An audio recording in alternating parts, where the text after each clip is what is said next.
Hello guys, तपाईहरुलाई स्वागत छ मेरो कान्छी माया युट्युब च्यानलमा। सबैलाई नमस्कार। म यहाँ सन्चै छु, तपाईहरु पनि त्यहाँ सन्चै हुनुहुन्छ भन्ने आशा राखेको छु। आज म आएको छु रुकुम पश्चिमको सल्ले मुसिकोट यहाँ चाहिँ रुकुम पश्चिमको सदरमुकाम हो। अनि यहाँबाट देख्नुहुन्छ यति राम्रो सनसेट भइरहेको, तर अलिकति डुबिसक्यो है अहिले चाहिँ। मैले अघिको भिडियोमा चाहिँ बनाएको छु, म तपाईहरुलाई पछि देखाउँछु है त। अनि यो हो यहाँदेखि तल चाहिँ यो चाहिँ सानी भेरी लरको के नाम भन्छ अरे? उत्तर गंगा पनि भन्छ सानी भेरीलाई। अनि यता पर्छ बाफीकोट है। अनि यता पर्छ माछिमी, त्यहाँ पारि तल माछिमी, उपारि चाहिँ बाफीकोट त नि। अनि यो चाहिँ रुकुमको सल्ले एयरपोर्ट हो यो चाहिँ है त गाइज। यहाँ हुन्छ मेरो ठुस्के बुढा। जहिले फोटो भिडियो खिच्न भन्दाखेरि नमान्ने गाइज, नमान्ने हुन्छ नि। खै राम्रो छु भनेर अरूलाई अनुहार देखाउन लाज लागेको हो कि त्यस्तो छ है। म चाहिँ एकदमै एक्स्ट्रोभर्ट पऱ्यो, उहाँ चाहिँ एकदमै इन्ट्रोभर्ट पर्नु भयो। एक्स्ट्रोभर्ट म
हिँड्दै जाऊ, सिधै तलतिर जाऊ, साइडतिर हिँड, अगाडि हेरे अगाडि के फेरि उता हेरे, सिधै जाऊ न तल के नाइ के।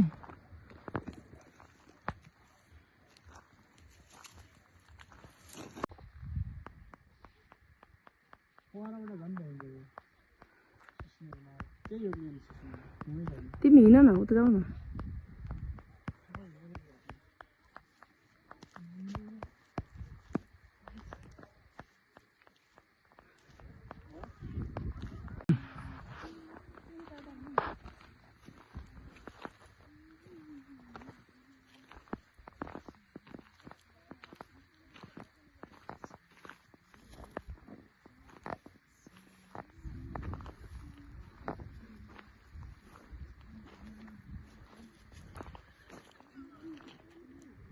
यो चाहिँ रातो पहाड हो गाइज, यो चाहिँ रातो पहाड हेर्नु त कस्तो खतरा देखेछ है भनेर भन्नुहुन्छ होला।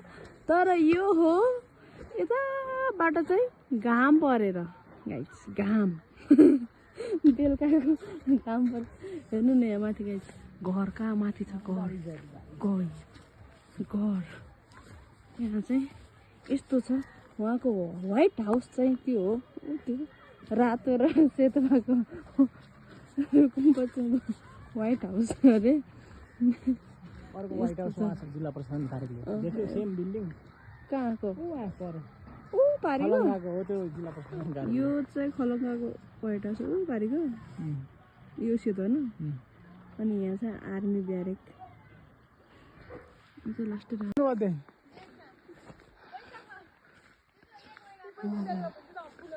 यो चाहिँ सिस्ने हिमाल हो रे गाइस है, सिस्ने हिमाल। अनि त्यसमा हाम्रो छाया हिमालमा हिउँ छैन गाइस, यो चाहिँ हिमालमा हिउँ छैन।